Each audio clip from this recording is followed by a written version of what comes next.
खणी जो ये सब कम हसीना बेगम जाए पर या सॼी सलाह सवाब कम पोइ रूंडे जाए रूंडो इहो थो चाहे त जे सॼी ताक़त हसीना बेगम जे हथ में अचे ऐं जॾहिं हसीना बेगम जे हथ में इहा ताक़त अची वई न त उहो जबर खे ॿिन्ही जे हथां ई माराईंदी। अरे जवानो अचो कयोसीं कार्रवाई शुरू। कयो सटा कार्रवाई कहिड़ी कार्रवाई? हारूंडा कार्रवाई हे कहिड़े क़िस्म जी कार्रवाई आहे? तो सामल वारनि खे सज़ा ॾिनई या उन्हनि खे छॾे ॾिनई? बाबा चाकर तो उन्हनि खे वॾे साईं जो खून माफ़ करे छॾियो आहे, छा हाणे इहा नाइंसाफ़ी बि माफ़ करे छॾींदे?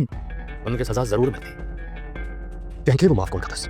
चाकर पुट तूं मूंखे इहो ॿुधाए त तूं हुननि खे सज़ा कॾहिं ॾींदे? हर ज़ालिम पंहिंजे अंजाम ताईं ज़रूर पहुचंदो आहे ऐं असां कुझु शक ऐं शुबा आहिनि, उन्हनि सभिनी खे दूर करे वठां पोइ ज़ालिमनि खे रियायत न ॾिबी। अस्सलाम वालेकुम दोस्तों, चाकर खान वापसि अची रूंडे ऐं जेको हसीना बेगम सां जेको आहे त ॻाल्हियुनि ज़रिए जंग जोटींदो या जेको आहे त रूंडे खे जेको आहे त जाबिर मारींदो। दोस्तों नेक्स्ट एपिसोड में त सॼी अपडेट ॾियूं था तव्हांखे हिन वीडियो खे मुकमल ॾिसंदा ताकी तव्हांखे सॼी अपडेट सम्झ में अचे। दोस्तों त हलूं था पंहिंजी अपडेट जी तरफ़, तव्हांखे इंतज़ारु कोन था करायूं। इन खां पहिरीं ताईं चैनल ते न्यू आयो त सब्सक्राइब करे ऑल ते क्लिक कयो। दोस्तों जी दोस्तों तव्हांखे ॿुधाईंदो न त नेक्स्ट एपिसोड में तव्हांखे ॾिसण लाइ मिलंदो जीअं ई चाकर खान वापसि थींदो त हसीना बेगम जेको आहे त हुनखे वरी मछराइणु शुरू कंदी त तूं जेको वहीं हुन ॾे सांवल ॾे त हुनखे तूं माफ़ु करे आहीं या हुन सां जेको आहे हिसाबु किताबु चुकतू करे आहीं, छो त तुंहिंजे पीउ खे मारण वारो जेको सांवल आहे वरी तोसां ई ॿी नाइंसाफ़ी करण वारो बि सांवल आहे त हुनखे तोखे माना मारणो ई खपे। चाकर खान चवंदो त मां हुन जूं ॻाल्हियूं जेके ॿुधी करे हिते पहुतो आहियां त हाणे जेको आहे त तव्हां सां ॻाल्हियूं थींदियूं ऐं तव्हांजी ज़बानी मां कुझु ॿुधणु थो चाहियां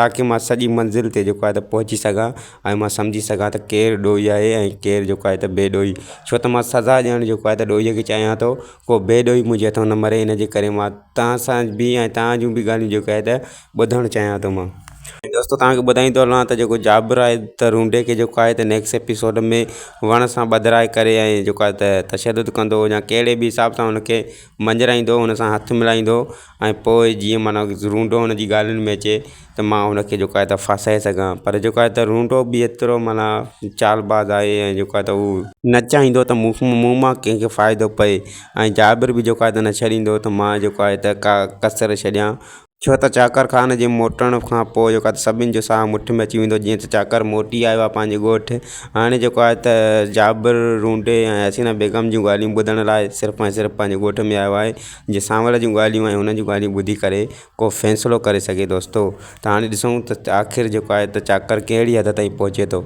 उमेदु आहे त हीअ वीडियो तव्हांखे पसंदि आई हूंदी। वीडियो पसंदि अचे त लाइक सब्सक्राइब शेयर ज़रूरु कंदा। वरी मिलंदासीं कंहिं न्यू वीडियो जी अपडेट सां गॾु। ख़ुदा हाफ़िज़ दोस्तों, दुआनि में यादि।